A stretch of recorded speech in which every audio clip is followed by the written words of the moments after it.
विश्वेश्वराय नरकान्तकतारणाय कर्णामृताय शशिशेखरधारणाय कर्पूरकान्तिधवलाय जटाधराय दारिद्र्यदुःखदहनाय नमः शिवाय गौरीप्रियाय रजनीशकलाधराय कालान्तकाय भुजगाधिपकङ्कणाय गङ्गाधराय गजराज विमर्दनाय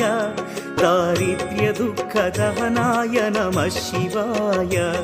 दारिद्र्यदुःखदहनाय नमः शिवाय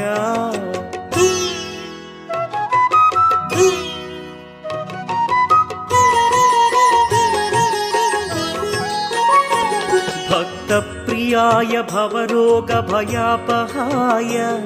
उग्राय दुःखभवसागरतारणाय ज्योतिर्मयाय गुणनामसुमृच्छकाय दारिद्र्यदुःखदहनाय नमः शिवाय चर्माम्बराय शवभस्मविलेपनाय फालेक्षणाय मणिकुण्डलमण्डिताय मञ्जीरपादयुगलाय जटाधराय दारिद्र्यदुःखदहनाय नमः शिवाय दारिद्र्यदुःखदहनाय नमः शिवाय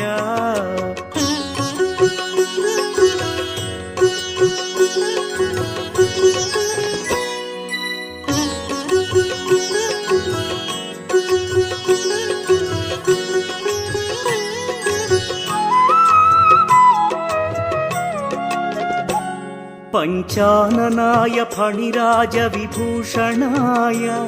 हेमांशुकाय भुवनत्रयमण्डिताय आनन्दभूमिवरदाय तमोमयाय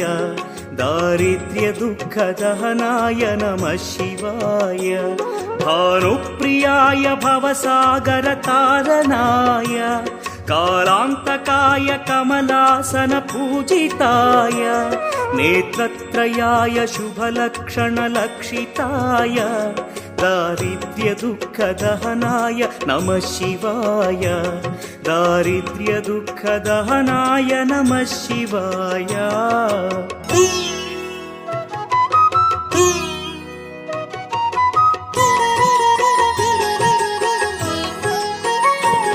रामप्रियाय रघुनाथवरप्रदाय नामप्रियाय नरकार्णवतारणाय पुण्येषु पुण्यभरिताय सुरार्चिताय दारिद्र्यदुःखदहनाय नमः शिवाय मुक्तीश्वराय फलदाय गणेश्वराय गीतप्रियाय वृषभेश्वर वाहनाय मातङ्गचर्मवसनाय महेश्वराय दारिद्र्यदुःखदहनाय नमः शिवाय दारिद्र्यदुःखदहनाय नमः शिवाय।